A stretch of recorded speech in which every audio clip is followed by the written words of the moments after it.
Hello everyone, welcome to India buddy. आप सभी का स्वागत है आपके अपने चैनल इंडिया बडी में।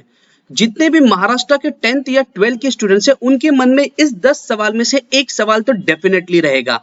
तो इसीलिए मैं सोचा कि क्यों ना आपके सारे डाउट सॉल्व कर दूं और आपके लिए मैं पूरा का पूरा आंसर लेके आऊं। तो पहले हम ये सवाल देख लेते हैं। अगर आपके मन में ये सवाल है तो डेफिनेटली आप इस वीडियो को देखिए, एंड अगर आपके मन में नहीं है तो प्लीज आप इस वीडियो को शेयर कर दीजिए जिनके मन में ये सवाल है या जो इसके आंसर ढूंढना चाहते हैं। तो फर्स्ट क्वेश्चन ये है कि बोर्ड एग्जाम रिजल्ट कब डिक्लेयर होगा। ये सब लोग सोच रहे हैं कि 10th और 12th के कि कब उनका बोर्ड एग्जाम का रिजल्ट डिक्लेयर होगा। दूसरी चीज है कि study material MST CET and CET के लिए कहां से मिलेगा। अब क्वेश्चन ये है कि मैं एक चीज बहुत डिक्लेयर करता हूं कि बहुत सारे बच्चे ऐसे जो कंफ्यूज हो गए कि जब कभी भी सीईटी वर्ड आता है कि ये 10th के जो 11th का एडमिशन का है वो सीईटी है कि ये 12th के बाद का। तो जहां पे भी एमएसटी सीईटी लिखा रहेगा स्टूडेंट्स, फिलहाल के लिए जहां पे भी आप सुन रहे हो वो 12th स्टैंडर्ड के बाद के स्टूडेंट्स के लिए, एंड जहां पे सीईटी शब्द, लेकिन इसके साथ एक चीज और भी है कि FYJC एडमिशन ऐसा भी शब्द लिखा रहता है। तो जहां पे ये लिखा है तो वो आप समझ लीजिए कि 11th के एडमिशन की बात कर रहे हैं। यहाँ पे एक क्वेश्चन और भी है कि कॉलेज कब स्टार्ट होगा, ये हर स्टूडेंट सोच रहा है। फिर उसके बाद एक क्वेश्चन और आ रहा है लोगों के मन में कि क्या एमएसटी सीईटी मतलब जो 12वीं के बाद का है एंड सीईटी जो 11th के एडमिशन के लिए है वो कंपलसरी है क्या। मैं ये भी चीज करता हूँ। बहुत लोग सोच रहे हैं साइंस आर्ट्स कॉमर्स किसके लिए, मैं सब बताने वाला हूँ। जीआर कब आने वाला है कि 12th का रिजल्ट कब कैसे बनेगा, एंड 11th की सीईटी के ऊपर जीआर अभी तक ऑफिशियली आया नहीं है। तो जो महाराष्ट्र में 12th के पेपर को कैंसिल किया गया उसका ऑफिशियल जीआर आना बाकी है। उसके बाद जो अगला क्वेश्चन है 6th क्वेश्चन है, लोग पूछ रहे हैं कि जो 11th के एडमिशन के लिए जो सीईटी है वो साइंस वाले को ही देना है कि आर्ट्स कॉमर्स एंड साइंस तीनों को देना है। जो 7th क्वेश्चन है वो है कि कुछ लोग बहुत ज्यादा जिनको नहीं मालूम है, खासकर 12th के स्टूडेंट, अगर वो पीसीएम एंड पीसीबी है तो क्या उनके मार्क्स इंटरचेंजेबल है। मैं इसका मीनिंग बताऊंगा। बहुत स्टूडेंट कंफ्यूज हो गए, लास्ट ईयर के हिसाब से सीईटी का बहुत ज्यादा चीजें बदल गई, खासकर 12th स्टैंडर्ड वाले के लिए। फिर 8वां क्वेश्चन है कि जो सीईटी है वो कब होगा। ठीक है, 11th का सीईटी कब होने वाला है 11th के एडमिशन के लिए। सीईटी ऑनलाइन होगा कि ऑफलाइन होगा। मैं एमएसटी सीईटी एंड 11th के एडमिशन के दोनों के बारे में, एंड 12th का रिजल्ट कैसे प्रिपेयर्ड होगा। ठीक है, कि इसका रिजल्ट कैसे बनने वाला है। बहुत लोगों को पता ही नहीं कि 12th का रिजल्ट कैसे बनेगा। वो सभी चीज के ऊपर हम डिस्कस करने वाले हैं स्टूडेंट्स। तो चलिए, अगर आपके मन में ये क्वेश्चन है तो आप डेफिनेटली इस वीडियो को देखिए, एंड प्लीज इसको आप शेयर भी कर देना। आगे आपको रोज सीईटी के ऊपर प्लस कल से हम जेई और नीट के ऊपर भी आपको बहुत ज्यादा क्वेश्चंस लेके आने वाले हैं, उनके सॉल्यूशंस लेके आने वाले हैं। तो चलिए अब हम आगे बढ़ते हैं। सबसे पहली चीज है कि बोर्ड एग्जाम का रिजल्ट कब डिक्लेयर होगा, इसके बारे में हम पहले बात करते हैं। सो स्टूडेंट्स, मैं आपको बता दूं कि 10th स्टैंडर्ड के जितने भी महाराष्ट्र के स्टूडेंट्स हैं उनका जो रिजल्ट है वो जुलाई में आने वाला है। पहले बोला गया था कि वो जून में आएगा, लेकिन बाद में अगर आप देखोगे कि इसके ऊपर अपडेट आ चुकी थी कि 10th स्टैंडर्ड का जो रिजल्ट है वो जुलाई में आने वाला है। एंड 12th स्टैंडर्ड का जो रिजल्ट रहेगा, देखिए अभी तक ऑफिशियल जीआर नहीं आया है। तो अगर आप देखोगे कि जब 10th के ऑफिशियल जीआर आए थे उसके बाद भी रिजल्ट को इतना टाइम लगा, लेकिन अगर ऑफिशियल जीआर आता है और ऐसा मान के चल रहा है अगर 1-2 हफ्ते में वो चीज आती है तो आपका जो रिजल्ट रहेगा वो जुलाई एंड तक आएगा, क्योंकि उसके बाद पूरा प्रोसेसिंग होने वाला है। एंड साथ ही साथ अगर थोड़ा भी डिले हुआ तो वो अगस्त तक जा सकता है। जी हाँ स्टूडेंट्स, ये लंबा खींचा जा सकता है। अब कई लोग पूछेंगे कि सर 12th का रिजल्ट कैसे बनने वाला है। मैं सब कुछ आपको बताने वाला, इसलिए मैं बोल रहा हूँ इस वीडियो में आप बने रहिए। सो स्टूडेंट्स, होप आपको फर्स्ट क्वेश्चन का आंसर मिल गया रहेगा। अब हम बात करेंगे कि study material for MST CET and CET, मतलब 12th स्टैंडर्ड के बाद जो आप सीईटी देते हैं वो कहां से मिलेगा, एंड प्लस अगर आप 11th के एडमिशन के लिए जा रहे हो तो उसमें आपको सीईटी में कहां से स्टडी मटेरियल मिलेगा, कौन से सब्जेक्ट आने वाले, सब कुछ मैं आपको बताने वाला हूं। तो चलिए अब हम देखते हैं कि आपको स्टडी मटेरियल कहां पे मिलने वाला है।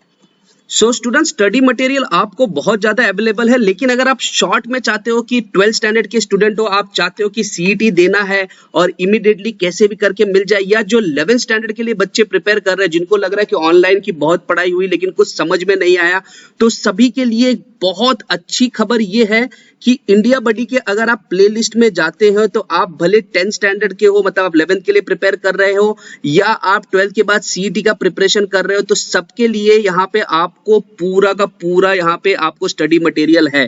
तो 10th स्टैंडर्ड के लिए मैथ्स 1 का, पॉलिटिकल साइंस का, ज्योग्राफी का यहाँ पे सीरीज है। इसका रिस्पॉन्ड अगर आप बहुत अच्छा देते हो तो आगे आपको साइंस, मैथ्स 2 का, हिस्ट्री का भी आपको अपडेट्स मिलेंगे और पूरे के पूरे आपको यहाँ पे लेक्चर्स मिलने वाले हैं।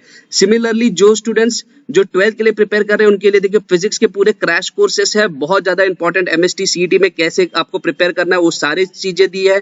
केमिस्ट्री के लिए आपको कैसे प्रिपेयर करना है सब कुछ है। 11th स्टैंडर्ड के स्टूडेंट्स को लॉग टेबल अगर नहीं आता तो वो सारी चीजें, और आगे आपको और भी सीरीज आएंगे मैथ्स के लिए या बाकी सभी चीज के लिए। तो स्टडी मटेरियल के पार्ट आपको यहाँ पे मिल जाएंगे और साथ ही साथ टेस्ट सीरीज भी मिलने वाले हैं। तो जितने भी 11th के लिए प्रिपेयर कर रहे हैं, आपके रिस्पॉन्स है, ये 3 सब्जेक्ट हमने डाले, उसके बाद हम 1 हफ्ते के बाद आपका सर्वे देखेंगे एंड आपके रिस्पॉन्स के हिसाब से आपको आगे टेस्ट सीरीज और सब कुछ आपको फ्री में मिलने वाला है। तो इसकी टेंशन लेने की जरूरत है। हमारा एम है कि हर एक बच्चा टॉपर बने।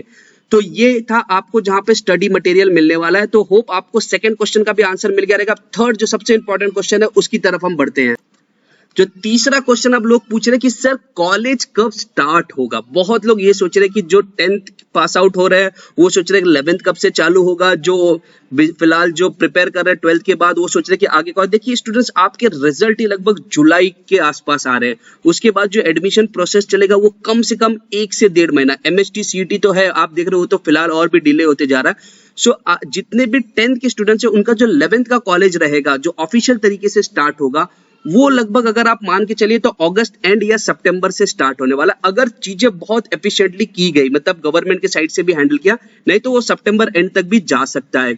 भगवान ना करे अक्टूबर भी हो सकता है, लेकिन अगस्त के पहले तो नहीं होगा।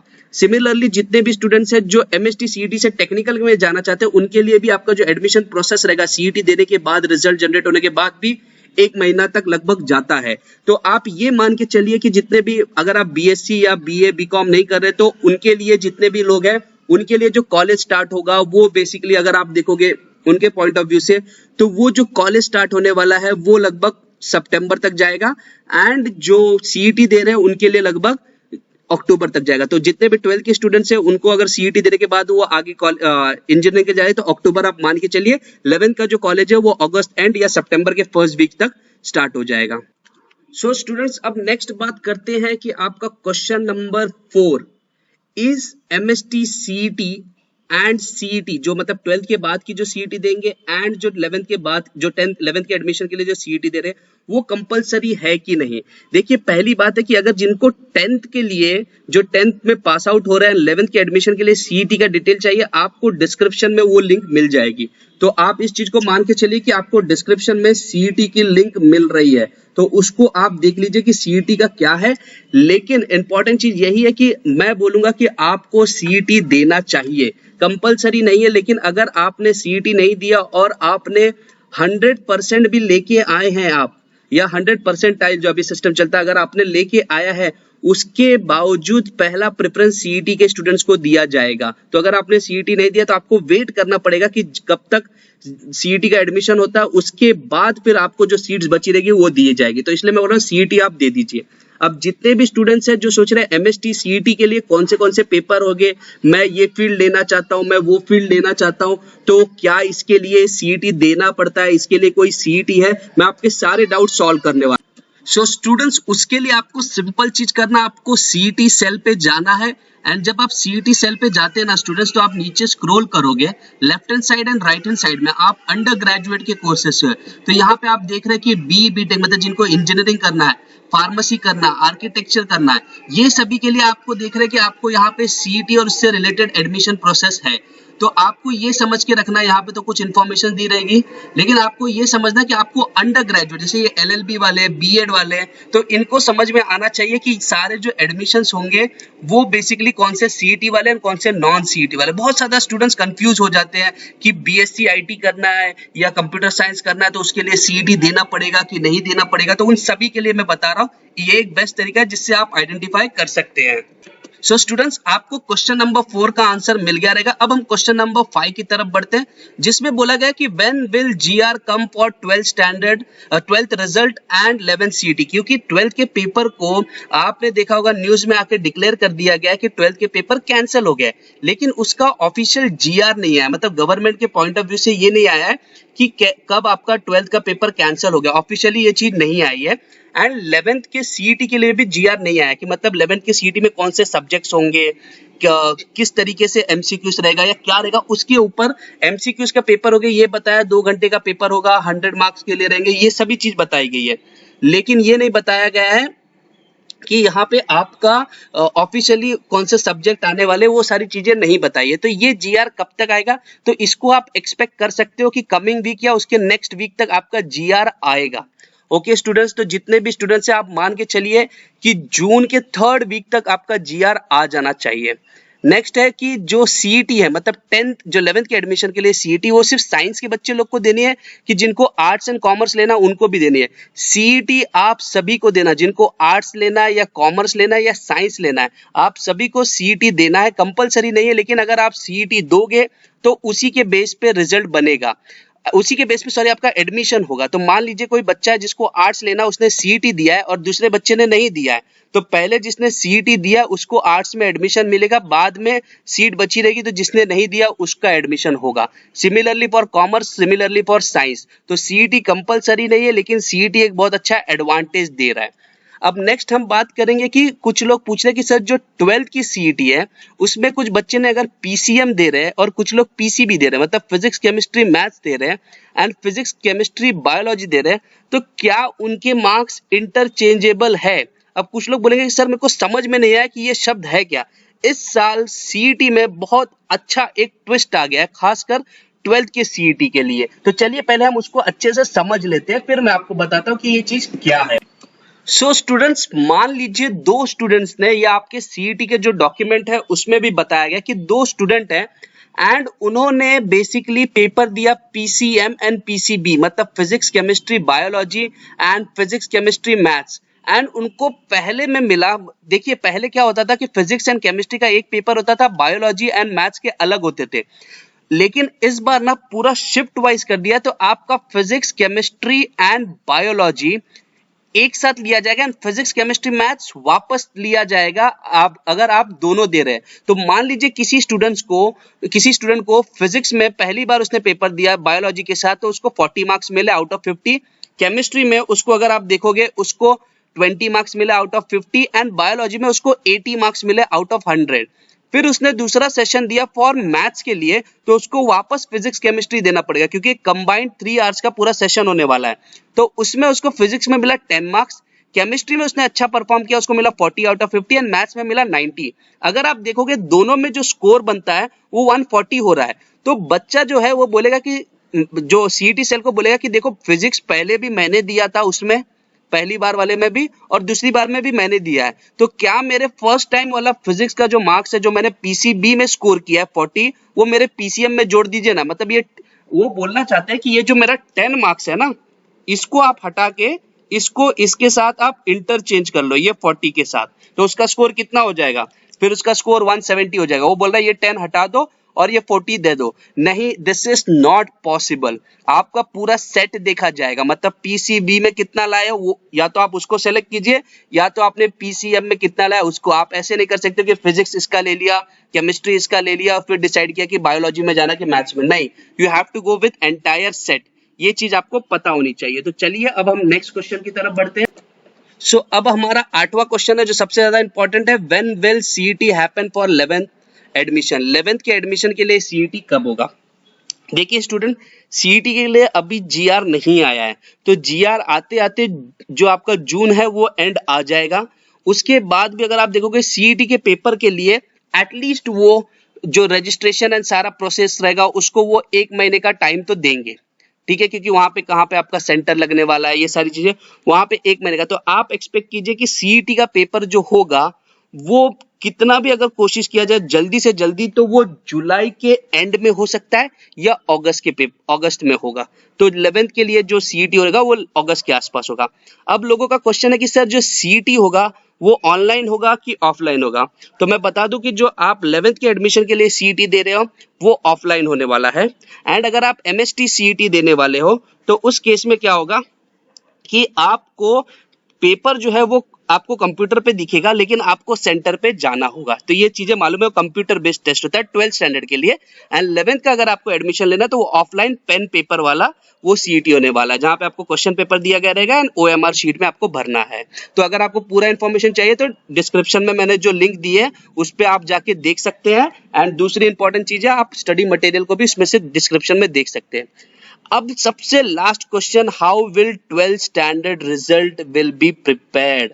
12वीं का रिजल्ट कैसे बनेगा? कुछ लोग बोल रहे हैं प्रीवियस 3 साल के परफॉर्मेंस को देखा जाए, कि सिर्फ 11th 12th के परफॉर्मेंस पे देखा जाए, या सिर्फ आपका जो 12th में कुछ आपने कितना स्कोर किया उसके हिसाब से, या कुछ नया असाइनमेंट दिया जाएगा। तो एक चीज मैं आपको क्लियर करता हूं स्टूडेंट्स, क्योंकि ये हर कोई जानता है कि जब बोर्ड एग्जाम पास आता है तभी लोग पढ़ाई करते हैं। ऑनेस्ट मैं आपको रिव्यू दे रहा हूं।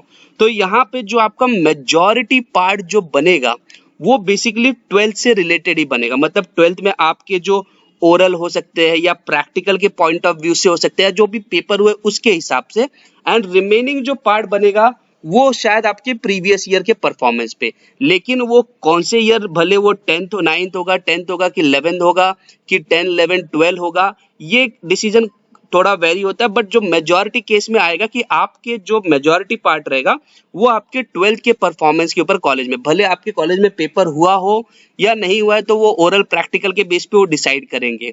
लेकिन आपका मेजॉरिटी पार्ट जो रहेगा वो 12th के ऊपर होगा, और जो आपका प्रीवियस परफॉर्मेंस है वो थोड़ा बहुत कंसीडर किया जाएगा। लेकिन अभी तक ऑफिशियल जीआर नहीं आया, ये जो हमको सूत्रों से खबर लग रही है उसके पॉइंट ऑफ व्यू से मैं बता रहा हूँ। सो स्टूडेंट्स, ये पूरा अपडेट था आपका एमएसटी सीईटी जो 12th के बाद दिया जाता है, एंड सीईटी जो 11th के एडमिशन के लिए मैं बात कर रहा हूँ।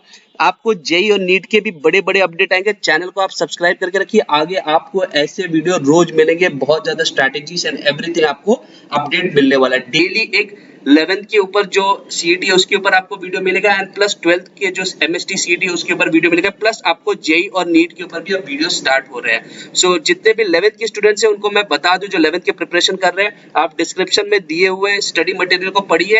एंड एक हफ्ते का मैं आपको टाइम दे रहा हूं, आपके रिस्पॉन्ड के ऊपर ही आपको आगे के सारे वीडियो मिलने वाले हैं। सिमिलरली 12th के स्टूडेंट्स के लिए भी एमएसटी सीईटी के जितने भी स्टूडेंट्स प्रिपेयर कर रहे हैं, आपके फिजिक्स के रिस्पॉन्स के ऊपर हम आगे आपको सारे वीडियोस देने वाले हैं। So thank you very much for watching India buddy. जय हिंद, जय महाराष्ट्र।